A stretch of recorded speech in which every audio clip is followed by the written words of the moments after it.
እንሽሕልና ናንሰብስብ በስመ አብ ወወልድ ወመንፈስ ቅዱስ አሐዱ አምላክ አሜን።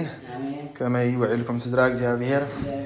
አሜን። ስምቱ ልዑልን ሓያልን ኩሉ ዝኽእልን እግዚአብሔር አምላክና በአና በፍንዘይ ንረብሕ ባሮቱ ዝኸበረን ዝተመስገነን ይኹን። አቁራሪተ መዓት ሰአሊተ ምህረት ድንግል ወላዲተ አምላክ ኪዳነ ምህረት እግዚአብሔር ከም ዝኽበራ መጠን ዝኸበረትን ዝተመስገነትን ትኾን። በረኸት ኩሎም ቅዱሳኑ እግዚአብሔር አምላክ ይዓድለና። እሺ ከም ፈቃድ አምላክ ከም ትኩሉ ግዜ ቃሉ ዝበና እግዚአብሔር አምላክና ሎሞን ቃሉ ክበናይ ዘሰውዕል ልቦና ንኹላትና ይዓድለና። ናይ ሎም መዓንቲ አርእስትና ከምናቱ ፍቃድ አባ ሙሴ ጸሊም እዩ። በዚሎም ዕለት አባ ሙሴ ጸሊም ሰማዕትነት ዝተቐበለሉ ዝዓረፈሉ ዕለት ስለ ዝኾነ ካብ በረኸቱ ንኽንካፈል ንእሽተይ ካብ ገሉ ክንርኢና ማለት እዩ። ከም አርእስቲ ክኾነና ግን ኩሉ ግዜ ንኣብነት ኣብ ናይ ሶኒ ውዳሴ ማርያም እንተዳርኢና እንታይ ይብል? ሃበ ሃለወት ብዝሕቲ ኃጢአት ብህየ ትበጽሕ ጸጋ እግዚአብሔር። ሃበ ሃለወት ብዝሕቲ ኃጢአት ብህየ ትበጽሕ ጸጋ እግዚአብሔር። ኣብቲ ብዙሕ ኃጢአት ዘላቶስ ጸጋ እግዚአብሔር ካብኡ ትበዝሕ ይብል ማለት እዩ። ነዚ ቃል ዝተዛረበ መን እንተልና መፍቀሪ ድንግል ዝነበረ ቅዱስ ኤፍሬም ሶርያዊ ወለባሃዊ ይብሉ ኣቦታትና ማለት እዩ። ነዚ ዝተዛረበሉ ምክንያት ድማ እንታይ እዩ ድሕር ኢልና ልክዕ ናይ ቅዱስ ኤፍሬም ታሪክ ከም ንሪኦ ይምነ ነይሩ ውዳሴ ክበዝሐሉ ድሓር ተገሊፃትሉ ብግርማ ወላዲተ አምላክ ብግርማ ተገሊፃትሉ ወዲ ሰኒ ምስ በለቶ እዩ ውዳሴ ናይ ሶኒ ኢሉ ይጅምር። ኣብቲ ናይ መወዳእታ ድማ ሽዑ ኣዴና ቅድስቲ ድንግል ማርያም ክትመፅእ ከላ ቅዱሳን ኣኸቲላ መፅያ ነበረት ይብለና። ካብቶም ቅዱሳን ከዓ ደሚቆም መን ይረአዩ ነይሮም ይብል? ኣቦና አዳምን ኣዴና ሄዋንን ማለት እዩ። ድሓር ብግርማ ደሚቆም ብናይ ብርሃን ተሸፊኖም ምስ ረአዮም ለካስ ኢሉ ኣቦና አዳምን ኣዴና ሄዋን እንታይ ገይሮም ነይሮም? ሓጢአት ገይሮም ነይሮም። ምሽ ስለዚ ሓጢአት ገይሮም ግን እንታይ ገይሮም? ተመሊሶም ተናሲሖም ስለ ዝኾኑ ለካ ድሕረ ንስሓ ዘሎ ፀጋሲ ማዕረ ክንድዝዩ ኢሉ ናይ ኣድንቆት ቃል እንታይ ኢሉ ማለት እዩ? ኣብቲ ሓጢአት ዝበዝሐትሉስ ኣብኡ ከዓ እንታይ ትበዝሕ ኢሉ? ፀጋ ትበዝሕ ኢሉ ማለት ሕጂ ሓጢአት እንተዳ ብዙሕ ጌርካስ ፀጋ ይበዝሐልካይ ማለት ዘይኮነ እንታይ ድሕሪ ሓጢአት እንታይ ኣሎ ኩሉ ግዜ ንስሓ ናይቶም ቅዱሳን ድሕሪ ሓጢአቶም ንስሓ ኣሎ ተኸቲሉ ዝመፅ። ስለዚ ድሕሪ ንስሓ ወይ ድማ ንስሓ ትህቦ ፀጋ ማዕረ ክንደይ ምዃኑ ብኣድንቆት ድማ ቅዱስ ኤፍሬም ሶርያዊ ሃበ ሃለወት ብዝሕቲ ኃጢአት ብህየ ትበዝሕ ፀጋ እግዚአብሔር ኢሉ ብግርማ ተኸሊሎም እዚ ኩሉ ሓጢአት ገይሮም ከመይ ገይሮም ዳ ከምዚ ለካሲ እቲ ንስሖም ማዕረ ክንደዚ ኣብፅሕዎም ወይ ድማ ብክብሪ ብብርሃን ከም ዝሽፈኑ ገይርዎም ብምባል ኣብቲ ሓጢአት ዝበዝሐቶ ኣብኡ ድማ ፀጋ እግዚአብሔር ትበዝሕ ብምባል ክውድሳን ከሎ ንዲና ቅድስቲ ድንግል ማርያም ንርኢ ማለት እዩ። ስለዚ እንተ ደኣኒ መፅሓፍ ቅዱስ ሕጂ ብሉሕ እንተዳሪና ኣዝዩ ብዙሕ ማለት እዩ ታሪክ ፃድቃን ነይሮም ወይ ከዓ ካብ መጀመርታ እውን ሓጥኣን ነይሮም እንተ ደኣ ተናሲሖም ዓብ ፀጋ ክረኽቡ ከለዉ ርኢና ኣለና ማለት እዩ። ዓብ ፀጋ ሕጂ ናይ ኣቦና ኣዳምን ናይ ኣዴና ሄዋንን ሓደ ዓብ ኣብነት እዩ። ንኣብነት ኣቦና ኣዳምን ኣዴና ሄዋንን ድስሓትሉ ምክንያት ኣምላኽነት ብምድላይ እዩ። ምስ ዲያብሎስ ከታልሎም እንከሎ እንተ ደኣ ካብዚኣ በልዕኩም እንታይ ክትኮኑ እዩ ዝብሎም? ኣምላኽ ክትኮኑ ኢኹም እዩ ዝብሎም ካብታ ኦም እንተ ደኣ በልዕኩም። ድሓር ምስ በልዑ ግን ኣምላኽነት ስኢኖማ። ብድሕሪኡ ግን ድሕሪ ንስሖኦም ዘሎ ግን ፍቅሪ ሰሃቦ ለወልደ ሃያል መንበሩ ወኣብፅሖ እስከ ሎሞት ምስ ተባሂሉ ብናይ መን ንስሓ እዩ ጎይታ ተሳሒቡ ናብ ምድሪ መፂ እንተኢልና ብናይ ኣቦና ኣዳምን ናይ ኣዴና ሄዋንን ንስሓ እዩ። ስለዚ እዚ ንስሖኦም ኣብ መወዳእታ ጎይታ ስጋ ናይ መን ለቢሱ? ስጋ ናይ ኣቦና ኣዳም ማለት እዩ። እዚ ማለት እኳ ብተዋሃዶ እንተ ደኣ ርኢናዮ እቲ ስጋ እንታይ ለቢሱ? ኣምላኽነት ወሪሱ። ምሽ እቲ ኣምላኽነት እንኮላይ እንታይ ለቢሱ? ስጋ። ስለዚ እቲ ዝደልያ ዝነበረት ኣምላኽነት ረኺብዋ ዶ ኣቦና ኣዳም ኣብ መወዳእታ? ረኺብዋ ኮ ኣብ መወዳእታ። ስለዚ እምበኣረ እቲ ሓጢአት ዝበዝሐትሉ ስፍራስ ኣውፅ እንታይ ኣላ ኢሉ? ብዙሕ ፀጋ ኣላ ኢሉ ማለት እዩ። ስለዚ እግዚኣብሔር ኣምላክ ምስ ተመለሰ ድማ እቲ ዝለመንካዮ እንታይ ይገብር? እቲ ዝደለካዮ ኣይከልን ይህብ እዩ ማለት እዩ። ቅዱስ ዳዊት ዋላ ድሕር ርኢና በደል ፈፂሙ ምስ ስሕተት ስሒቱ ድሓር መዝሙር 51 ከም ንሪኦ እንታይ ዝብል? ኦ እግዚኣብሔር ብርህራሕኻ እንታይ ግበረኒ ይብል? መሓረኒ ብፍፁም ምሕረትካ ይቕረበለለይ ንኣበሳይ ደምስሶ ናብ ሓጢአተይ ወይ ከዓኒ ካብ ኣበሳይ ኣንፃሓኒ ኣፅርየን እናበለ ለሚኑ ኣብ መወዳእታ ድማ እንታይ ክገብሮ ከሎ ንርኢ? ዝኸም ልበይ ክሳብ ዝበሃል ፀጋ ክረክብ ከሎ ንርኢ ማለት እዩ። ስለዚ እቲኦም ሓጢአት ዝገበሩ ግን እንተ ደኣ ተመሊሶም እንታይ ይህቦም እዩ ማለት እዩ? ፀጋ ይህቦም ማለት እዩ። ብዙሕ ከምኡ ዓይነት ታሪክ ክንርኢ ንኽእል ኢና። أزي بزح تسقى دم قدسان كرخبو خلوا النرئة مالتي أنت إيش لازم تقولنا جن نايمن تسقى يستيلنا نايتا نصحات بهالنجار مالتي سب أنت لا تنسحو موسو تتحيزو تسقى يدسق مالتي لذي ولا سنكسرنا لما عند غنى نبف كلنا أكو أكتمود داتا تاريخنا يا أبا موسى أنت يزبل بدي حريص الحر عرفته مالتي تدخل خبر مسرعي يوم قدسان لك ناين الصحة كبرس معرخ ندزي يبالي يكذب ناين الصحة كبرس لك معرخ ندزي معناته أبا موسى يسألم زبزحو درجة لعلى سلازنا بره لذي أبا موسى يسألم مني وأنت راعينا أبا موسى يسألم لك حبرو سلم أبا موسى يسألم سبحان الله مخنيات حبرو أنت سلازخاني تسألم سلازخاني مالتي كام وجن سلازخان ويد ما أبز مدر أفريقيا سلازنا بره مالتي بفلاي كا شحوكا أقول لك جزء كاتو أنت خانو إثيوبياوي أرتراوي نابلو أبزي ناي بهاجرنا أنت دارينا يو دوبوب بإثيوبيا خاسمين كفلي يغمتني يرو حجتهم كمباريا جزيء مويد ما خم قال جزيء مزنبورو خاني هابتا مات كوينهم مملكة طاوتين حجي أبا موسى يسلم كدمي ممنكاسو حاتياتنا عالم كله جيروين سراوي نيرو زماوي نيرو شفتان نيرو قلبتني أسلز نبرة خاني نزدلين تايكورا مالتي بحايلو بقلبوتي يوسد مالتي اليوم دسر حوز نبرة خمان كقولوا يكالم سلازم تايكورا ويزول بقى سردوا مالتي سوقي بمعوت يومه بدحريو برخا خيرو خانتاي كوين مالتي بوقع الشفت أخوينو كاف شفت حالفوها حلقة ناي من كوينو ناشفات كوينو مالتي بزرلي بحايلو زجبر مالتي دمو معرخ عندي قلبتني 5 نوراتي متحف قلص كلكو مغبون ما انتس حدا بقع نبره حدا مقع سي الحساس ابي ولا مالتي مستو قوم حدا عتر وين يسات نبره مخان سويلنا بابا موسيقى كان انت زي كوين نبر كنت زلست يله لو مكو بيرا خلت خسيتا بيرا سلسه خسيتا بيرا مش يوادادرو لك اخن جغننات يقصرو كندزي كويسات انا كو خمساتي ايسكرنا ناتو هذا مالتي حجي سؤال كا بابا موسى ممرارته زي كون نبره كاون لعدساتون لوم زبن كله دبلع علالو عند عباجي زودالو يلن ግን መጽሐፍ ኮሚዝብል ሓደ በጊዕ እንታይ ነበረ ይብል ሓደ በጊዕ መግቡ ነበረ ይብል ንማዓንቲ ማለት ሕሰብዎ ማዕረኽ እንደይ ጉልበት ከም ዝነበሮ ማዕረኽ እንደይ ሓያል ከም ዝነበረ ማለት ከምዚ ኢሉ እናነበረ ከሎ ግን ኩሉ ግዜ ካብቲኦም ደስርሕዎ ዝነበሩ ዝወረሱ ሓደ እንታይ እምነት ነይርዎ ኣምልኾ ጣዖት ንመን ዘምልኽ ነይሩ ንፀሓይ ሕጂ እናምለኻ ከሎ ኻኒ ኣይ ኣምና ነበረ ይብል ንምንታይ እዚ ኣምና ኻ እንተልና ኣቦታት ናይ ዝብል ሰለስተ ጉድለት ረኸበላ نصحي سلسة قلة ترخيب الله كم أملاخ زي مخانا مالتي حدا قدرت برمش مش هتقول تايتقول تعرف يلا حاجة أملاخ أنت قوينو غالي حنسب زمتسا حنسب زغيدا يكون كل جزء انتاي زول يعني احنا ديار أملاخنا كل جزء الله بك أب كل جزء له صباحي خير لو ميمت أيكون أنا أملاخنا مالي صحيح قل لو متبرق وينو قو تبرق مش هتكون تايتقول تعرف سلازي كم يقرأ على أملاخ تكون تخيل يبل ماليسو انت انا ابنت دمنا تمتي نبرهنا انت يغبرو يشوفونه مالتي لك دمنا كمان كسنت ودحر ديك انت خوينو تحايلا انت يكونت مالتي حيا لا يكونت املاح كل لا انت حيا ناي كل غزاي هذا بزي يطراطر نير دحر زغر دخا اب غزي كرمت دحرينا يخاني قر مسكون خناتات اير مالتي صحي ولا درقه حجنا بفلاي ابزي برد دحرالي ولا صحي برقه خلا تمامقه كده اي تمامقه ስለዚህ حيلا من يسعره مالتي اتي ጊዜ ቁሪ ይስዕሮ ስለዚህ ድሕከም ዝተኾይኑስ ከመይ ጌራ ንሳ ኣምላኽ ክትኮንና አለ ኩሉ ጊዜ ይማራመር ነይሩ አንተ ፀሐይ ይብላ ኣምላኽ እንተ ደኣ ኾንኪ ተገለጽልኝ ግን ፀሐይ ኣምላኽ ኣይኮነት ስለዚህ እንታይ ትገብረሉን ኣይትምልሶሉን ኩሉ ጊዜ ሽዑ እንታይ ይብል ነይሩ ኣታ ሓቀኛ ኣምላኽ እንታይ ግበረለ ይብል ነይሩ ተገለጸልኝና አለ ኩሉ ጊዜ ይልምን ነይሩ ድሓር ስርሑ ሽፍትነት ስለዝነበረ ድማ ክሽፍት እንከሎ ዝተፈላለዩ ዓይነት ሰባት ይረክብ كابتم زرخوهم حدا وان كريستيان رخيبو حانت قالا نسيتي انتاي تقبر انتاي سرحك قبل اخول انا كريستيان يتبلو كريستيان كنتاي يبلان كريستيان انا حنا بكريستوس ان امن بتي من دانا لسه سؤال كريستوس ان امن ينايلا تنغرو شو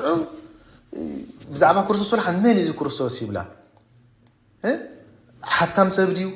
نغاداي ديو حلاف ديو حلقه ديو بعال سلطان ديو من يبلا مالت شعوسا تأملاخنت ناي كريستوس نغرغن كردو اي كاله كما يغيرو املاخ كوينه تسقيلو كلا ازي فصيم كردو اي كاله مالت شعو لا حنت خيغبر حمان تايغبر ايزول افانه واي بال مالت شعو دحر غيزي دما كما عملو خاني كشفتن كله خا منوكوسات ناي غداماسكيتس نعوم كاني حيزوم مالت دحر السوق بلع نقوله كم تزبلنا بقى ويني كومي دحر سجا قريب لهم نساتهم كعين بلعني نايلهم نمنتا انت ولا نحنا كريستيانينا تحرنتينا انت اي مهرة انت اي كريستيان نايلهم احنا كريستيان بكريستوس النعم حج انت كوين واتشم تدغاغيمو اذ نغير سيدغاغم انلو انت ايز نغير يلو دحر نعوم مسفانه وكحاتتن كله سبات انت يبلو اتحقني املاح دحر دلي خنا يحقي لهم كيت نابغيرا ماسكيتس تي مابغيرا ماسكيت زلو ابوتات نصوم لغزي ريري ويم دحر كتريو دلي خا تربو انت دلي خا نصوم تاغبرو خا خوليم يلوم كراخو بخا يخول اليوم عب ساعات زحجي عتقو عاتيقو سيفو حيزو كله تي نشفتنا زليو سراح مسارحي بملو عاتيقو كايدو نابي نابغرا ماسكيتس مالتي حجي اتزنو وخا سمعي بشفتنا يفلاتي زراعي كله انت يزغبر زفرحي دحار قلبت الله تصلم الله كل ነገር ተሐዋዊሱ አባ ሙሴ በጣም ዘፈርሕ ሰቢ ገዳ ማስኬትስ አትዩ ድማ ንአባ ኤስድሮስ ረኸቦም ይብል ኣብትዑ ጊዜ አባ ኤስድሮስ ወድ መዝሙሩና አባ መቃርስ ማለት መቃርስ አቢ ኒሪ ራብዓይ ፍለ ዘመን ስለ ዝኾነ ማለት ሕጂ ኣብዚ ሰዓት እዚ አባ ኤስድሮስ ሰንበዱ ፈሩሕ ይብል ምክንያቱ እቲ ዝንኡ ብሽፍትነ ስለ ዝፍለጥ ክቀትለና ዶ መጽኢሎም ማለት ድሓረ ግን እንታይ ይብሎም ኣነ ዝመጣኽዎ ምክንያት ንስኻትኩም እግዚአብሔር ታይ ትገብሩ ይኹም ነታ ሓቀኛ አምላክ ትረኽብዎ ይኹም ከተራኽቡን ኢሎም ትእዛዝ ማለት እንታይ ግበርኒ ምስ እግዚአብሔር ኣራኽቡኒ ከምዚ ቀሊል ገይርዎ ሕጂ አባ ኤስድሮስ ድሓረይ ግን እንታይ ሓሲቦም ናባ መቃርስ ክወስደለን ኢሎም ናባ መቃርስ መጀመርታ ወሲዶም አባ መቃርስ ምስ ረኣይዎ ብመንፈስ ቅዱስ ተገሊጹሎም ዓብ ኣቦኹም ዝኸውን ተረዲዮም ተቐቢሎም ድማ እንታይ ድሌትካ ዝወደ ኢሎም እሱ ድማ ኣነ ነቲ ሓቀኛ አምላክ ክረኽቦ ይደልለው ኣራኽቡን ኢሎም ሽዑ አባ መቃርስ ግን ዝወደይ እንተዳ ነቲ ሓቀኛ አምላክ ክትረኽቦ እንተደሊኻ ዝብለካ ኩሉ ዘበለ ብዘይ ጉለት እንታይ ግበር ኢሎም ሎሚ ጽባሕ ከይበልካ ፈጽም بدحريو نتدريلو زلخا املاك كتري اخا ترخ بخايلهم حراي انا زبلكم ني يغبر مسولم ما جمرت انت يغبر عتقخا فتح مالتي حجي عتق حسكان بتخرسيان نغرام تا يكون اياتني مالتي وتحضركن بوليسكن ابي خاطر غرفو عتقخا ابدغ مالتي دفارات حسوم زاتو አለው ጀብዝና ኢትዮጵያ ገለንሪና ማለት አብዙህ ቦታታት ኮሞ خغبر خلو እዚ ናይ ነውሪ አሞ ዳታ ድማ ክረኽቡ ዋይም ኩሉ بتاز جبرك بقات حتى تخا بقات قطعيها مالتي ولا انا ابا موسى يسلم كم وداتا بمنتا يزموت بسيفي سبات قتيلو سلازنبره لك مصحف ويكا وينجل تايزون ماتيوس وينجل 1652 قطر زلا اتي بسيفي زغتله بمنتا يزموت بسيفي يزول مال سلازي كمزيل بتخرسيان زدفر نسون حدا وانت بخوني كدفر كم زخونه ازو فلوتي سلازي عتق خافتح عتق ما فتحوا عدك فاديحو بدحريو مجمرتا سرحنا يابا مقارس انتاي نيرو انتيلنا ابت غزيتوكو ابا موسى انتاي يكونن كريستيان ايكونن ስለዚህ መጀመርታ እንታይ ምግባሪ ማለት ክርስቲያን ምግባሪ ስለዚህ ኩምሁሩ ወጀመር ኩምሁሩ ወኸለው ሃኒ እንታይም ነጊሮሞ እቲ ኣብ ጊዜ ምጽአት ዓለም ወይ ድማ ኣብ ዳግማይ ጊዜ ጎይታ ንፍርድኹ መጽን ከሎ ዝኸውን ነገር ነጊሮሞ ንሓጣን ስፍራ ከመይ ከም ዝኾነ ነጊሮሞ አቤና ህይወት ከም ዘሎ ነጊሮሞ بعلو انتاي متان كجبر نخوسن متان مالتي بدحري زغلو مس نغورو ግን ኣብ ደገ ወጽ እንታይ ገበረ ይዝብል በኸይ አልቀሰ ይዝብል ድሕርና ኢሎም ማዓንቲ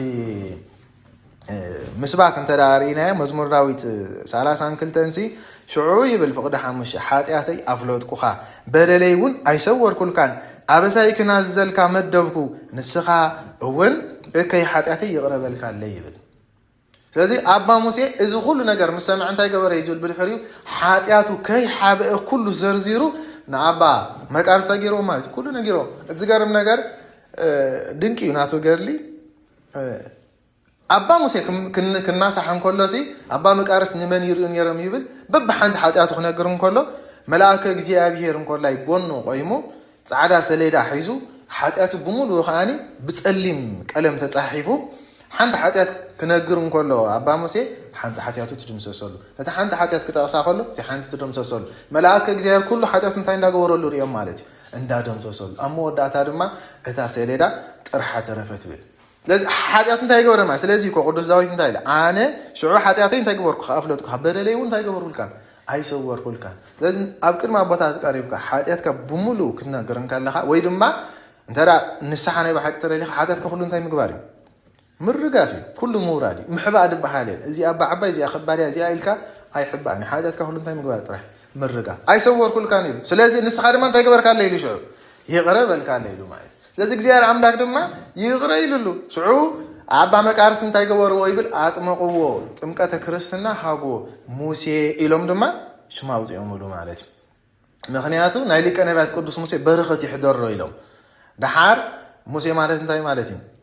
ካብ ማይ ዝረኸብክዎ ማይ እንኮላይ ዝበዝሐ ወይ ከዓ ባሕርሲ ናይዚ ዓለም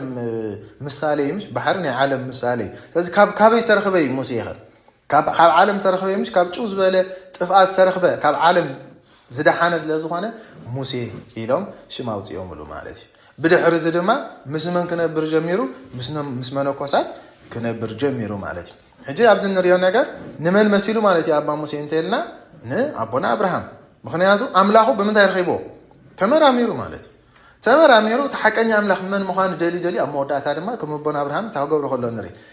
ንክረኽቦ ከሎ ንርኢ ካብዚ ሓሊፉ ድማ ሽዑ ልክ መኒኑ ወይ ድማ ወሲኑ እንታይ ገይሩ ማለት እዩ ንዓለም እንታይ ገይርዋ ገዲፍዋ ዕጥቁ ፈቲሑ ኣባ መቃር ዝበሎ ኩሉ ነገር ብምፍፃም ድማ ብፍፁም ክምንም ከሎ ንርኢ ማለት እዩ ዝነበሮ ምቾት ብምሉእ ረሲዕዎ ወይ ድማ ከምዘይነበረ ገይርዎ ማለት እዩ ምክንያቱ መቸም ገዳም ክትኣቱ ከለካ በጊዕ ንመዓልቲ ትበልዕ ዲሃ ወይ ንምሳይ ኣሎ ድዩ የለን እኮ ከምደስ ዝበለካ ሽፍትነት እኮ የለን እኮ ሓጢኣት ምዃኑ እሱ ኩሉ ተረዲእዎ ሕጂ ኣብ ጉዕዞ ክርስትና እቲ ሓደ ቀንዲ ወሳናይ ነገር እንታይ እንተልና ዕላማ ነቲ ዕላማኻ ድማ ምውሳን ኣነ ዕላማ ኣለኒ እዚ ክበፅሕ ድሕር ኢልካ ንዕኡ ንክትገብሮ ድማ እንታይ ምግባር እዩ ምውሳን ድሕር ደይ ወሰንካ ዕላማ ድሕር ዘይብልካ ኣብዚ ብፃሕ ወላ ሓንቲ የለን ማለት እዩ ክትብገስ ትኽእል ኢኻ ግን ኣንጎሎ ከም ትጥወ ፍሉጥ እዩ ወይ ከዓ ናብቲ ሓደ ከም ትኸይድ ፍሉጥ እዩ ማለት እዩ ስለዚ ኣብቲ ዕላማና ንዕኡ ንምስራሕ እንታይ ክንገብር ክንውስን ክንከናል ሰብ እንተዳ ወሲኑ ድማ ሽግር ኣለዎ ድዩ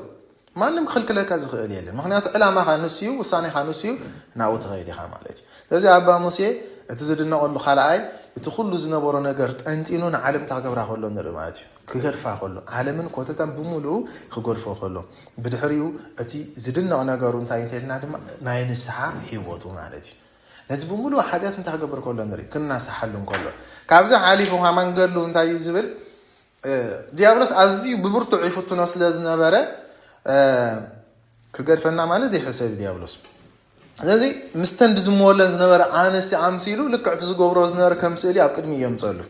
እቲ ዝበልዖ ዝነበረ እቲ ዝሰትዮ ዝነበረ እቲ ዝኽደኖ ዝነበረ ዝለብሶ ዝነበረ ኩሉ ዝፍፅሞ ዝነበረ ነገራት ኣብ ዓይኑ እንዳምፀ ከም ስእሊ የርእዮ ነበረ ይብል ስለዚ ነዚ ንምስዓር ድማ ኩሉ ግዜ እንታይ ክገብር ይግብኦ ነይሩ ማለት እዩ ብእምርኡ ክርበሽ እንከሎ እናኸደ እንታይ ይገብር ይናሳሕ ማለት እዩ ከምዚ ሓሲብ ኣእምሮ ይተረብሽ ኢሉ ንኣባ ኤስድሮስ ይነግሮም ኣባ ኤስድሮስ ከዓ እቲ ዝግባእ ምክሪ ሂቦም ይሰድዎ ንመዓልቲ እዚ 11 ግዜ ይናሳሕ ነበረ ይብል ንመዓልቲ ሕጂ ረይዎ ሰብ ኣብ ዓመት ተተናሲሑ ከም ጅግና ዝቁፀረሉ ዘመን እዩ ሓንቲ ግዜ ድሕር ተናሲሑ ኣብ 6 ወርሒ ሓንቲ ግዜ ተተናሲሑ መንከም ኣብ ወርሒ እዚ በቃ ጻድቕ ማለት እዩ ኣብ ወርሒ ሓንሳ ብዝናሳሕ ሰብ እንተዳሊ መዓረኽ እንደይ ሕጂ ኣብ ርክሰት ንነብር ከም ዘለና ማለት እኮ ኣብ ገሊኡ ከለኹም ሰብ ዝብለካ እኮ ኣብ ዝሓለፈ 6 ወርሒ ክንዲዚ ግዜ ተናሲሐ ሕጂ ቁርብተይዶ ኖ ኣባ ሙሴ ፀሊም ንመዓልቲ ክንደይ እናሳሕ ነይሩ 11 ግዜ ንመዓልቲ ደድ ሞፆ ክፍኣት እንታይ ይገብር ከይዱ ነብኡ ይነግሮም ተኣዛዚ ስለ ዝኾነ ማለት እዩ ብድሕሪ ኣቦኡ ድማ ይመኽርዎ እዝን ግበር ብከምዚ ክትስዕሮ ኢኻ ይብልዎ ብኡኻ ኣነ ድገርመኒ ኮናቶም እንኮላ ይኮይድ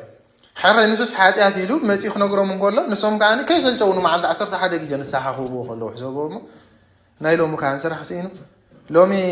ተናሲሒካ ቅድሚ ቀትሪስ ድሕሪ ቀትሪ ንስሓ ደሊልካ ተደውልካ ሎም ሰምዑኻ እንታይ ዝቆልዓ ዓብይ ድዩ ተፀሊል እንታይ እዩ ከዳኸመንን ይደልዩ ካልእ እዮም ዝሓስቡ ማለት ኣባ ኤስድሮስ ግን 11 ግዜ ደኺመ ከይበሉ ንመዓልቲ ንወርሒ ክንደይ ማለት ይሕሰብዎ ብ30 ኣርብሕዎ 330 ግዜ ማለት እኮ ከመይ ዓይነት ፅኑዕ ኣቦ ከም ምዃኖም ንሶም እንኮላይ ንሱ ሓጢኣቱ ንምርጋፍ ድሕራ ይብልን ንሶም ከዓኒ ሕራ ኢሎም ናቱ ጎሓፍ ንምቕባል ድሕር ዘይብሉ ኣቦ ማለት እዩ ኣባት ነብሲ እኮ ንደቁ ምንቲ ደቁ ዝነብር እኮ ምንቲ እትዮም ደቀ ኢሉ ዝሓዞም ምንቶም ዝነብር እኮ ናቶም ጎሓፍ ዝቕበል እኮ ናቶም ርስሓት ክቕበል ዘለዎ እኮ ስለዚ ኣባ ኤስድሮስ ካመን በዝሎም መዓንቲ ኣኽቢርና ኢና ንውዕል ማለት እዩ ምክንያቱ ንኣባ ሙሴ ኣብ ደረጃ ዝክበፅሕ ዝገበርዎ ንሶም ስለ ዝኾኑ ማለት እዩ ስለዚ ኣዝዩ ኣብዚሑ ይናሳሕ ከም ዝነበረ ድሓር ካብቲ ናቱ ብጣዕሚ ዘደንቕ ስራሕ እንታይ ሓሲቡ كندز قلبت انت دا أهاليني كابتو زمخورو وحادة أبرتعي كان تايقبر يميلومو نسيقاها أدكم ماس لزبولو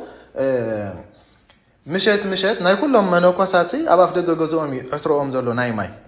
هزين تاي وسينو متان وداسي كونتو خيكونو سب كدقسون كولو تيم قالت كدقسو كولو مشيت وسيو ناي كلهم منوكو سات تايقبر له ماي يملأ كندي تاقو عايزو 10 معرافي يقول كبابي 5 كيلومتر مالتي حجو كله بحنسا كاخسكو ما يكنيوش هزين مولو مشات تايقبر مالتي تمالالي سمتيو أبا فدق قزوم ما يملأ لهم نبرا يقول مالتي نزر يو همان ديابلوس يبل بناي سنسلت بناي إسات سنسلت يورو أقرو هارما يقولوا أبا موسى كلت عامل زاكل كن كاسا زي كل عم مدرسة في حنا بريبل كلت عامل زاكل مالتي بناي من سكيات منزل لذا ساقيو ديابلوس لذا ساقيو مالتي نزيا سناي تقبار ريو مالتي أحبك أنا مودات عملت إني لك عيلو كم زي سرح كم زقبارو مالتي جن أجارون كان تحري مخلق عني ماليس بمنتاي عبرت عسر حنا بريبل زنبيلي بمسفاي بمثل الله بمن بابن كل لا يملي سخان ديابلوس كان تغيرو مالتي عدا بكل عينت بزي فتنا عينت فتنا يلن بقى حنسابسي كمان انتاي يزبل بقى كاب عقمون لعل خنا ما كيدنا باستروسي نغرب ابا استروسي ولم انس بقى نخاليت كان انتاي اي رخبكم بقى كعرفنا اي قال انتاي كغبر يلو سعود حار ابا استروس حدا طبب ينغرو نعابا مسيلم نابلا علي نابتي طرانا بيتكريستيان اوصو يبل اوصو يمدما بز مبرع تملكتي لهم انت تملكته ناي برهان ملاختي سيف حيزم نعانا نمحجاز تداليهم مالتي نعابل بز وغني لهم كاب بمعراب وغن كا تملكتي لهم بو انت رايه خان اشحات غاننتي ጫውጫቅና በሉ نعانا انت خغورو كفوتنو مالتي منهم يحيل لهم اي زيوم بمبرع زلو ليقان ملاخت مبري سلازي ابتقدلها كل غزي انت يوسخول لهم رديت ناي قدسان أمالادنت ناي قدسان أيترس نعم ترارون يبولهم بحالنا ترين تاني قبرنينا ديابلوس أين سعرارينا بولوا يبل مالتي قوم إذا حاسب مش على سب بقول بوتو سعرام ديابلوس بقول بتك ها ركع مخان زي مفلات مالتي كندي شرايتكم زلوا ديابلوس زي مفلات بقول بد ديابلوس كسعره ولا حدا زخيل يلن ولا حدا فطر مالتي بمنتاينا نسعرتنا حدا دخماس لزخنا اتناتنا قدل انده تقادلنا قن نايمن حاجز ندلل ناي قدسان ملاختي ناي قدسان صادقان كلهم تيوم نغزيار اخبيرهم زحالفو ناتهم امالادنت حاجز نقول ندل نغر منقد انت يزرينا زلو مالتي زغر ناي قدسان كم زلو مالتي ስለዚህ ቅዱሳን አይትረስ አማሉ ድለይ ወለም ድንግል ማርያም አላ ሊቃነ መላእክት አለው ከም ዝበልዎሞ አሃለካ በጉልበተየ እንታይ ዝገብርኒ የረይሉ ዝመካህን የረለካ እዚኦም አለውን በመባል ካብኦም ተማሂሩ ድማ ንደቁ ኸማነቶም ናቁ መዛሙርት ኸማን እዛ መኸረዚያ ነገሮም ይዝብለና ማለት እዩ አባ ሙሴ ጸልም በምንታይ ሞ ንስጉ ኸዳህ ማኸሎስ እንታይ ገበረ ይዝብል ሓደ ዋንሲ ሃረፈ ይብል ሓሳ ሃሪፉ ኸበለ ሕጅረይዎ መቸም ከመፀካ ኸዲምሽ حجب في الله يبقى زي صوم بيسا حيزوما بزقل ميخا حالف غلي انت هاي تقبر اتنتي فتوت نخد قتلوس انت خنقبر على أبا موسى انت يجير عسى حارفو عسى مسحارفة كيدو كافتي ما فتي برخا ناي سحارة حسابو ناي اسكيت السقادة عمكو برخي يركبني عسى يركبني تمن قاتلو حيزو ما تأيلو نعوت أبيسوا انت هاي نمقباري تمن ما يبلع عنه مش انت دا انا تمن ريالو انت خقبر هاي كلمي تقولوا خم زي كده فليتو ننوسن تاي قبره مالت اتفتوت يقتلوا مالت عساد بحال كترسع كم زلو ابا انصار كل غزي منالو تمنالو خم تمن تمثل من بتمن زمثل من ديابلوسي مالت كم زلو ارا شو كم زيلو كله تمن ابكرني تقريبون كله تتبس تمن ابوتات موصيبل حبا مسنت لا تقبر الله هيلهم هانسي سجاي عسى هارفامو انه تمنامته ازيز فتناك ابكرني ان كله عسى ترفي لي قص على خيلو ካብዚ ድማ ተማሂሮም ተደኒቆም ናይ አባ ሙሴ ጽድቅ ገረሞም ይብል ማለት እዩ በጣም ገረሞም ማለት ነው እዚ ገረም ነገር ዳሐረይሲ ክፉትን ወደለ ይብል ሓደዋን ክፉትን ወደለ መነኮሳት እሶም በቃል እግዚአብሔር ተአኪቦምና ተዛረቡ خلص መጪ አባ ሙሴ መጪ ሕውስ ይሎም ብድሕሪው ኮነ ኢሎም የምንሶም ሕጅ ማለት ነው አንሕና አመንጎና እዚ ጸሊም ባሪያ ኩሉ አይንደልኒና ኢሎም ተዛሪቦም ማለት ነው إذا حجين تايو تعرفي يمش أبا موسى أسكت أبيش ولا حد أي مرة سلمه أول حقهم تجاجي دفي رأتي بمبال وزيو كيدو مالتي شو عنده قوي أركي ومحيزهم نعم أبا موسى سلم انت هيداني زي حركة كيدهم حجي محرق انت يلوم حريقة قل كزارب አይደለ ሆነል ንምንታይ ዳ ክትዛረብ ዘይደለኻ መስበልዎ ብድሕሪው ክልተ ዓይነት ጸጋ ኣሎ ይብሎም እቲ ክልተ ዓይነት ጸጋ ድማ ሓደ ህዋሳት ናይ ነፍሱ ቁቋጻጸር እትኽእለሉ ጸጋ ኣሎ ተሓደ ድማ ህዋሳት ናይ ስጋኻ ክትቋጻጸረሉ ትኽእል ጸጋ ኣሎ እቲኦም ህዋሳት ናይ ነፍሲ ቁቋጻጸሩ ዝኽእል ጸጋ ዘለዎም ኣቦታት ኢሎም ሰብ ዝበለ እንተበሎም እንታይ ገብርዎን ኣይሰምዑን እዮም ወላ ሓንቲ እሶም ኩሉ ግዜ ምስ መን እዮም 24 ሰዓት ምስ እግዚአብሔር ኣምላክ እቲኦም ነቲ ህዋሳት ናይ ስጋ ቁቋጻጸረሉ ዝተዋህቡ ጸጋ ኸኣኒ ይሰምዑዎም ነጸርፍ ግን እንታይ ይገብሩ መታን ስጎም ከይትስዕር ነቲ ጸርፍ ተጸሚሞም እንታይ ይገብሩ ማለት ምእንቲ ክርስቶስ ኢሎም ኣስከጣቢሎም ይኸዱ ስለዚ ኣስከጣቢለ ዝኸድኩ ኢሉ ከም ዝነገሮም በዚ ድማ ዓቢ ትምህርቲ ከም ዝረኸቡ በጥራሕ ኣይኮነን ድገርመኩም እኮ ኣባ ሙሴሲ ኣብቲ ግዜ ትመቸም ናይ ኣባ መቃርስ ተማሃሮ ልዕሊ 50,000 እዮም ነይሮም 50,000 ናይ ኣባ መቃርስ ማለት ዓቢ ኣቦ ስለ ዝነበረ ኣባ መቃርስ ሕጂ ካብዞም ኩሎም ገዳም ኣስቀት ክንምልከትና ሓደ ገዳም ኣይኮነን እዚ ሕጂ እውን ፈልጦ ዘለና ማለት ኣዝዩ ኣብቲ ገዳም ኣስቀት ብዙሕ ገዳማት እዩ ዘሎ ሕጂ ነባ ሙሴ ን500 ዝኣኽሉ ኣበመኔት ክገብርዎ ደልዮም ፀጉኡ ክብሩ ምስ ተገልጸ ማለት እዩ ሕጂ ኣበመኔት ክገብርዎ ናብቲ ናይ ሽዑ ግዜ ሊቀ ጳጳሳት ዝነበረ ኣባ ቴዎፍሎስ ጻድቕ ማለት እዩ ናይ እስክንድርያ ሊቀ ጳጳሳት ንዕናው ምስ ወሰድዎ ኣባ ቴዎፍሎስ ስቑኢሉ ክህቦ ይደልየን ማዕርግ ማለት እዩ ክፍትኖ ደልዩ ሕጂ ማዕርግ ክወስድ ኢሉ ምስ ቀረበ እዚ ጸሊም ባርያ ኣርሕቆ ካብ ዘውፅዎ ኢሉ ሕጂ ረእይዎ ለቢሱ ጻዕዳ ኣሎ ማዕርግ ክወስድ ኢሉ ይመጽእ ከምዚ ገይሩ ሓደ ኣቦ ክሰብከካ ከሎ እዚ መግደፍዎ ሕጂ ከም ገለ ኢሉ ሓደ ካህን እኳ ስኻ እዝን በደልካ ስለ ዝበዝሐ ሎማዓንቲ ተኣቱኒ ካብ ቤተክርስትያን እንታይ ኢልና ኣቤት ሽዑ ክንድገል ዓብ ምክንያት ንረክብ ቤተክርስትያን ንዘይ መምፃእ ንዘለዓለም ማለት እዩ ኣብ ኩሉ ቤተክርስትያን በቃ ንኸይትመጽእ ማለት ኣክንዲ ስለምንታይ እንታይ እዚ የዋህ ልብ ምሻሎ የዋህ ልብ ሰብ ካብ ሰብ ጠፊ እዩ ሕጂ ኣባ ሙሴ ግን ኣዝዩ የዋህ ነይሩ ከምኡ ምስ በልዎ ስንቢዱ ሓፊሩ እንታይ እንዳገበረ ኸደ እዩ ዝብል ከማን ገጹ እናጸፈ አንተ ጸሊም ባርያ ክንደይ ክትደፍር ምዝ ኩሉ ክፍኣትካ በደል ሓጢኣትካስ ማዕርግ ክትወስድ ከማን ምምጻእካስ ሓቆም እሰይ ገበሩ ካናለ ገጹ እንዳጸፈ ከደ እዩ ረይዎ ትቁንዕ ልብ ማለት ብድሕሪኡ ኣርኪቦም ወሰድዎ ይብል ኣባ ቴዎፍሎስ እንታይ በልዎ እዩ ዝብል ሙሴ ኢሎም ሳሲ ልብኻ ጥራሕ ኣይኮነን ጻዕዳ ዋላ ቆርበትካ ጻዕዳ ይበልዎ ይብል ጻዕዳ ረይዎ በቃ ወላ ሓንፂ ቅዱስ እንተ ገለ እንተበልዎ እንተበልዎ ማለት ነዚ ፈተና ከምዚ ኢሉ ክሓልፎ ከሎ ንርኢ ብትሕትና ማለት ከምዚ እንዴ ከይበለ ኮንቱ ውዳሴኻ በቃ ብጣዕሚ ይጸልእ ነበረ ይብል ኮንቱ ውዳሴ ልክዕ እዚ ዝኑ እንዳበዝሕ ምስ ከደሲ ሓደ መኮንን ክሪኦ ባህገ ይብል ክሪኦ ደሊና ኣባ ሙሴ ሕጂ ክሪኦ ኢሉ ናብ ገዳም ኣስቄጥ ዝተበጊሱ ክመጽእ እዚ ነገር እዚ መን ፈሊጡ ኣባ ሙሴ ፈሊጡ ማለት እዩ ምክንያቱ መኮንን ክመጽእ ተባሂሉ ኩሎም መነኮሳት ኣብ ምድላዋ ስለ ዝነበሩ ከይዱ ኣቐዲሙ ኣብ መንገዲ ረኺቦ ድሓር ሰላም ኢሉ እቲ መኮንን ሕጂ እንታይ ይብሎ ናይ ኣባ ሙሴ ቤት ቤን ምዃኑ እንዳኣርየኒ ይብሎ ንመን ይኹም ድሎ ደሎ ናይ ኣባ ሙሴ ጸሊም ማለት ኣባ ሙሴ ዳ እንታይ ደሊኻዮ ኣነ ዝንኡ ሰሚዐ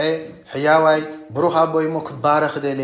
ኢሉ ይነግሮት መኮንንካ ኣይ ንሱ ዳ ጀውጃዋ ኣረጊሰ ኣይ ወላ ሓንቲ ሕጂ ድማ ከም ናይ ቀደም ደሎ ኸይመስለካ ተባላሺ ጊዜኻ ተዘይጥፋካ ሓሸካ ተመለስና ዓድኻ ኢሉ በዚ ነገር ትመኮንን ጎሃየ ይብል ሓርቀ ይብል ከይዱ ግን ትመኮንን በልሕ ስለ ዝነበረ እንታይ ገይሩ ደሓን በቃ ንዑ ተዘይረኸብክዎስ ካብቶም ካልኦት ቦታት እንታይ ይገብር ኢሉ ይባረኽ ብምባል ከይዱ ማለት ናብቲ ገዳም ሽዑ ናብቲ ገዳም ከይዱ ኣባ ኤስድሮስ ይቕበልዎ ምስቶም መነኮሳት ኮይኖም ድሓር ይነግሮም ኣነሲ ካብ ኣባ ሙሴ በረኸት ክረክብ ኢለ መፅእ ግን ሓደ ሰብኣይ ኣብ መንገዲ ረኺቡ ብዛዕባ ኣባ ሙሴ ተሓተትኩ እሱ ዳ ከም ዝበለ እንዲሉ ሕማቆ ነገር እንታይ እዚ ነገር ኢሉ ብድሕሪ ሓረቆ ዝብል ጓሃ ይብል ኣባ ኤስድሮስ ነቦና ዝኣክል ከም ዝበለ ጅግና ኣቦናስ መን ይኹም ዝገይሩ ዘዋርዶ ዝንዕቆ ጸርፎ ኢሎም ብጣዕሚ ጓሃ ይብል መን ይኹም ኢልካ ኢሎም ከምዚ ድበለ ሽማግለ ጭሕሚ ዘለዎ ዲሸያብ ዲ እወ ጭሕሙ ነዊሕ ዶ እወ ጸሊም ዲ እወ ጎበዝ ዶ እወ ኣይ እሱስ መን ኢሎሞ ባዓሊ ኣባ ሙሴ እንዲህ ስዳ ኢሎሞ ማለት ብድሕሪ ካብቲ ዘኽብሮ ነበረስ ዕፅፍ መሊሱ እንታይ ገበሮ ይብል ኣኽብሮ ይብል ከይዱ ድማ ኣብ እግሩ ተደፊኡ ሰገደሉ ካብኡ በረኸት ረኸበ ይብል ማለት ኮንቱ ውዳሴ እንታይ ገብራ ነይሩ በቃ ብጣዕሚ ኣምሪሩ ይጸልይ ከም ዝነበረ ኣባ ሙሴ ይነግረና ማለት እዩ ከማን ኣብቲ ሓደ እዋን መቸም ኣብ ገዳም እውን ጌጋ ክጋጥም ከሎ እንታይ ኣሎ ኩሉ ግዜ መቕፃዕቲ ኣሎ እንጂ እንተ ዳ በዲሉ ሓደ ተምሃራይ ክኸውን ይኽእል أبو خونا خيل أنت يقبروا كلهم تاكيبوا مالت يقطعوا تزقبا مقطعت مالت ما صار كلهم زلوا زنفلد دينا هكذا بحر كافت حق وقطعت يقركا استفلا لعن مقطعت له حجي لك حدا أبو يقاقمو قطعوا ودلهم قطعوا كلهم حابرهم هم قطعوا مالت فلازم أبا موسى انت يبلوا أبا من يسلزوانا أبا موسى منوكسات تاكيبوا مبوتات سبي خالو كنفردمو نعايلو ملك تسدلهم أبا موسى انت يبلوا حرا امبي بني امبي فلتاني حرا يبلهم ግን አይከደን መልሰም ካላይ ጊዜ ይሰድሉ حرا ይሉም አይከደን ሳልሳይ ጊዜ ግን አቦታት እኮ ንዓኻ ይምጽበይ ዘለው መስበሉ ከቢድዎ ሕጂ እንታይ ገበረ ግን ሽዑ ዝብል ኩላትና ኣብ ፊልም ሪና ይኹን ንኽእል ወይ ኣብ ስእሊ ናይ ኣባ ሙሴ ስእሊ ኣድኖ ድሕሪና ክሻ ሑፃ ወይ ከዓ ሓመድ ዝመልአ ተሰኪሙ ቀዳድ ገይሩሉ ሕጂ ብድሕሪት ዘሎ ተኸሻ بدحري انت يخون على تحمد بتقدر يفسسالو كم عند ولا دما كيد شعوتي ما بوتات مسراي وتقريمم هبا موسى استغبر اللي حدا انت يلم انا حقاتي بزيحو ها كير اخو دما كمزي زحمد زفصدلو ان فسسه كبزح مالتي انا ግን ናቲ ሓጣት كير اخو تخغبر مصالو خلوم بقى انا يحوي بدل ريك فرد مصالو خلوم بس ነገር ዝደማ አይ አባ ሙሴ ናዓናው እንታይ ገበርካና ኢሎም ገሰጽ ካና በመባል ናሐወም ክፈርዶ ወዛሐሰው እንታይ ገይሮም ማለት ገዲፎም ንግር መንገዱ ዘይመፍራድ ተገይሮም ማለት ምሂሮ ኣብ ዓይን ካደሎ ጉንድ ኸይራኻስ ኣብ ዓይን ብጻይ ካደሎ በሰር ከተውጻይ ትፈትን ኢሎም ሽጓት ሕጂ ጉንድን በሰርን እኮ ሓንፍልል ይዘሎ ስለዚህ መጀመርታ ሰብናይ መን ሓጣት ይፈር ይዘሎ ናይ ገዛሩ ስለዚህ አባ ሙሴ ጸልን ከምዚ ገይሩ ነቲ ዘይመፍራድ ከመህሮም እንኮሎ ንርኢ ተአምራቱ ብዙሕ አባ ሙሴ ናብነት ማይ ከም ዘዝነበይ ነገረና ማለት እዩ ልክዕዩ ንሱ አባዓቱን ኮሎስ አቦታት ክበጽሕዎ መጽም እንጂ በጽሕዎ መስማጹ እቲ ዓትሮ ካወል ሓንቲ ዘይብላ ድሓር ተቀቢልዎም ናአተወ ይወጽእ ያአቱ ይወጽእ ወቦቱ ይክጽል ይርእይዎ أبونا موسى انت لا تقبر على خيلهم حجي دحر ثلاثة جيزي آتي موضوع زناب أفتاسو زنبرها سفر عطرين انت يقبر يبل زناب زنب يبل تقول قارون عسرون دما ما يملؤ اللي يبل مالك غير عملك طلعوا تسانيو شو هذا حرتاج تكبرتني حق أبا موسى مسبولو أنا سي نتيوم بارود كاز خون ما يجزيها أملاك هذا إنك بلوت أني حمون نخ بمحروق تغير لنا لهم بقى ما يهيبنا بمبال كنا قرا من كل نرى مالتي حجي سلام انت ثلاثة جيزي جزيها أملاك أنت فودي يسمعه يبل يسمعنا بنتمش بزي تعار زركب ጸጋ ወላ ሓንቲ የለን ማለት እዩ ከይለመንካ ደጋግምካ ከይለመንካ እግዚአብሔር አምላክ ሰቆይሉ አይኮነን ማለት እዚ መጀመርታ እንታ ትገብራለ ሰሪሕካ ኢኻ ሓደ ደሞዝ ትረክብ ማለት ስለዚህ ኢሉ ከም ዝነገሮም ኣዝዩ ካሊ ኣዝዩ ብዙሕ ዘደንቕ ተኣምራት ኣሎ ናይ ኣባ ሙሴ ኣብ መወዳእታ ግን ኣብ 75 ዓመቱ ይብል ማለት እዩ ቅድሚ 7 ዓመት ኣከባቢ ኣባ መቃርስ ቅድሚ ምዕራፎም እንታይ ይብልዎ نتيوم عبيت أبوات أكيبهم أنا سي أمونغوهم حدا بسماعة النت كم زعرف إجزاهراري إني يقولون أبا مكارس مالتي شعوب من داخل كل خلوا أبا مسيء حافظ أبو أنا إلو بخمي داخل متول مسولو بس حافظن تايزول إنت بسيف زقتلا بسيف يزمود زبل مو زي ما أنا كوسات كا ولا حد حتى يقول لهم أنا جن بسيف تايري سبقتي ليمو أنا إلوهم شعو والحنت يقولون أبا مكارس تقول مستودع جن وين تسوى عبيلهم ودا يلهم أنا نسخة سمعت النت بيكارلو أب إمنا تكاتنا عبالو يبل مالك لك كم زي لما دحر شوعات عامة دما دام عالت آخلا بربر بحال شفاته ما تصيبل جي بربر بزي كباب تونسيا زنبارو كفاءات يوم مالتي مات نخرسنا ويكان نخرسيان زغوت اليوم ناب قدا ماسكيت سمز يوم دما أقدم أبا موسى نتوم كلهم دك مزامرتو نقارهم يبل لومي بربركم أتي أمامو كلاتكم تكبري لهم كي قلت لهم مثلا هدومو كابز قدامو تي خمسة ولا أمامو بزحات كم زهادم حاليا شو عادتكن مسوق خينم عبون أنا سخاخ أي تحدى من دخيلهم أنا جامعات زيا شو عاد عملت نتاجري لهم تتبع تقالك فتن سلزلوا أنا سايكين نيلون بدحري نساتهم كأنا سخاد حديث خيتهم كاس نحناون نعخذ رخبة تركبنا بالوي يقول مالتي أنا يقددكم كتكرروا تلاقيهم نتاعهم كنت أنا مساحة لكم كا تنحي لهم شعوذ أنيهم بربر ماتهم نقوم لهم تجورهم بسيفي بلوهم بالمال حاجة كنت تجور يجول فرحوا تحابة يبل بمنص أفتخرنا يبل مالتي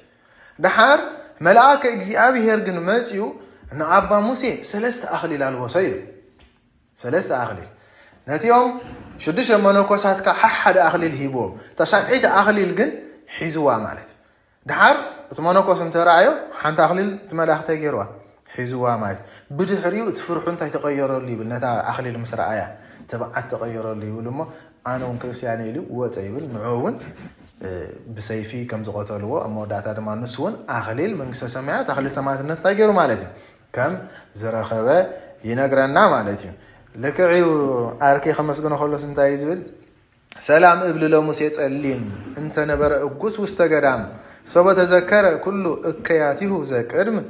اتقتل يبه بمطبحته بربر يوم زنبل دم ينصح دم سلام لموسى يلو نتصلين انت نبر اقوس وستغدام بتعقسي بتحتنا امنتايز نبره اب غدام سو تذكر كل اكياته ناي كل ناي قدم اكياته ወይ ድማ ኩፉ ተግባራቱ مذكرسي كمزي يبل نبره يبل اتقتلي بمطبحته لو مزب بمطبحتناي ወይ ካብ سيفناي بربرته غبريل قتلي مخنياتو بزيدم مفساس زنصح دم ስለዚህ የለ ይብል ማለት ከጸላቢሉ ሰላም ብላሃው ሰውዓቱ ይብል ነቶም ሸውዓተ ሙሱዝ ነበሩ አህዋቱን ነዓም ሰላምታ ይግባ ይሉ ዘምስለሙስ የጸልም በመጥባህተ በርበር ዘማቱ ዝዮም ሸውዓተ መነኮሳት ድማ ምስ ሙስ የጸልም ታይዝገበሩ بمطبحتنا يبربر زموت يوم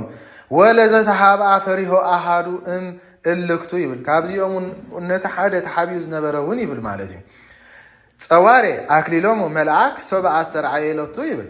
أتي أخليلوم تيرز نبر ملعك مسر عيو تأخليل مسر عيو مالتي منقلة تبعات ما يتفرحاتو يبل أتي فرحاتو نمتى تغير له ناف تبعات تغير له انتهي مسر عيو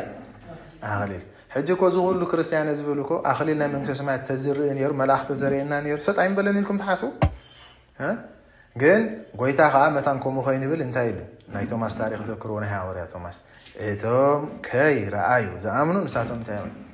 ብፁዓን የሚል ማለት ስለዚህ احنا ታሪክ አለና ገድሉ ቅዱሳን አለና ከመይገሮም ከም ዝሓለፉ ከመይገሮም ከም ዝረኸቡ እንታይ ንገብርና ማለት ንፈልጥና ማለት ስለዚህ አኽሊል ተዘይራአኹን ተዘይበልና ንዓና ጥራሕ ይዝኸፍአና ማለት ስለዚህ አባ ሙሴ ጸሊም በዝዕለት ዝምባር ሰማዕትነት ዝረኸበሉ እዩ محاكي مصحف قرلو خنركم كلنا ننبب انا حصري لو قال علنا يا ابا موسى توسحون اب سنكسار لنا ስለዚህ ገዚና ነንብቦ አዚው አባ ሙሴ ዝቦሎም ቃላት ተባሂሎም አፍቲ ሞዳታ መጽሐፍና ተጻፈ ማሉ በጣም ዘስደሙ ቃላት ንስጋ ከመየርካ ተሰራ ንነፍስ ከመየርካ ሓፍተ ብላ ምሰባት ንኸይቲ ብድል እንታ ክትገብር ብዙሕ ሓርስ ሎ በቃ አባ ሙሴ ተዛሩ በጣም ዘደነው ነገር ማለት በረኸት ረድኤቱ ቅዱስ ጸሎቱን ያባ ሙሴ ጸልም ናይተም ሸውዓተ መነኮሳት ሙሱ ሰማዕትነት ተቀበሉ ናይባ ኤስትሮስ ናይባ መቃርስ መስኮላትና ይሁን ከም ፈቃድ አምላክ ጽባህ 25 ሐዋርያ ይሁዳ ወልደ ዮሴፍ አመወዳታ መጽሐፍና መልእክት ይሁዳ ዝብል ዝጻፈ እሱን ዕረፍቲ በረኸቱ አይፈለየና ቅዱስ ጲላጦስ ወአብሮቅላ ኻኒ ዚዮም ከዓረፍተን ሕጂ ጲላጦስ መስፍን ማለት እንጂ ሰብ መቸም ጲላጦስ አፍቲና ጊዜ ስቅለ ጥራሕ እዩ ድፈልጦ ንጎይታ አሐሊፉ ከም ዝሃቦም ብድሕሪው ናብ ክርስትና ከም ዝተመልሰ ሰማዕትነት ከም ዝተቀበለ አይፈልጥን እዩ ግን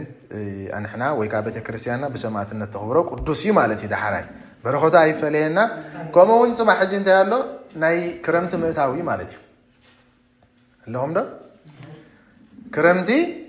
ታገብር እዩ እዎ ስለዚህ ክረምቲ ሁሉ ጊዜ ምሳሌ ናይ ምንታይ ناتنا مثالي مش بخرمت خيكون قيا 5 تاي غوري تطنقو سنكسار انت يزبل مثلا حاجاي كرمت زرسي كغزينا ددحري حاجاي كرمت 5 مت زغبركا قويتانا ايلو ورسي كصدي لمصوسنا كمون نصدي مصوسونو زغبركا قويتانا ايلو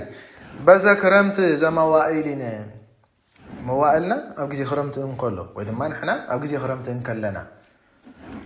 زنبل فرين زبقوت لحالونه بزي فري ابقوت لخلن مخنيات كرمت خبالن كله فري يلن مش عقوت لترح يدول اي فرين دولو اخر احنا دما ناتنا هيوت كاب بخرمت زمسللو زي فرزي فرنالو غزي مالت زي تناسحنالو غبر صدق زي كبرنالو غزي انكلنا ايلو ناس تبقوا عقب بكرمت ايكم غيانه متان بخرمت فيتوزنا كيفرنا فرزي بلنا خلنا كي تناسحنا نبها كي تملسنا خلنا كي توزنا استاين غبرك ايلو نلمنكنا على مالتي ስለዚህ ኩሉ ተዘዋዊሩ ካብ ናይ ሙሴ ጸሊም ጀሚርና ስጋብ ናይ ጽባሕ ናይ ከረም ታሪክ ድሕሪና እንታይ ዘመልክተና እንተልና ንስሓ ኮይታ ከይወስደና أقدمنا أنت كنا نصنع حلنا تدالينا كنصنع كنكل كم زلنا بنسحة مالتي سلازيو قدوس إفريم سراوي هذا حلوت بزهت حاتيات بهي بزهت أجا أجزابي هرز ولا مالت نز بنسحة زمت أجا أزي بزح سلازوهنا بنسحات حاتيبنا قدوس سبو كوردم وسيدنا مسؤولنا حبر دم مجدي إجزاء أملاك إمرحنا ناي قدوس مصيب الجامي برخوت وعيفلينا ولا ريت أملاك رديت عير حالنا إجزاء أملاكنا يخبر يمسجن